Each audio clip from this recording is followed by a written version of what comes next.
T20 ప్రపంచ cup 2024లో భాగంగా పాకిస్తాన్తో జరిగే హై వోల్టేజ్ మ్యాచ్లో విరాట్ కోహ్లీ ఒక్కడిపైనే తాము ఆధారపడలేదని టీమిండియా కెప్టెన్ రోహిత్ శర్మ స్పష్టం చేశాడు.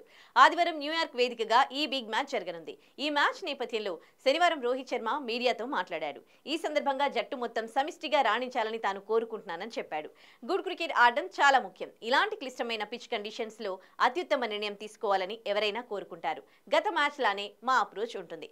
మేం ఏ ఒక్కరిపైన ఆధారపడాలని అనుకోవడం లేదు. సమిష్టిగా రాణించి విజయం సాధించాలనుకుంటున్నాం.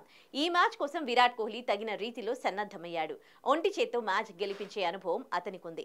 కోహ్లీ అనుభవాన్ని ఏదీ అధిగమించలేదు. బంగ్లాదేశ్తో వార్మప్ మ్యాచ్ ఆడకున్నా తొలి మ్యాచ్లో ఆశించిన రీతిలో రాణించకపోయినా కోహ్లీ తన అనుభవంతో జట్టుకు అండగా ఉంటాడు. ఈ కఠిన పిచ్ నుంచి ఎదురయ్యే సవాళ్లను మేము ఎదుర్కొంటాం. అంతర్జాతీయ క్రికెట్లో ఇలాంటి కఠిన సవాళ్లు ఎదురవ్వడం సహజమే. గబ్బా మైదానంలో మేం ఈ తరహా పిచ్ పైన ఆడాం. చాలా దెబ్బలు తాకించుకున్నాం. ప్రపంచ కప్ మించినది ఏదీ లేదు. శరీరానికి ఎన్ని దెబ్బలు తాకినా ఏం కాదు. ఇటీవల పాకిస్తాన్ ఫామ్ను చూసి ఆ జట్టును తక్కువ అంచనా వేయడానికి లేదు. టీ20లో ఆ రోజు ఎవరు అత్యుత్తమ ప్రదర్శన కనబరిస్తే వారికే విజయం దక్కుతుంది అని రోహిత్ పేర్కొన్నాడు.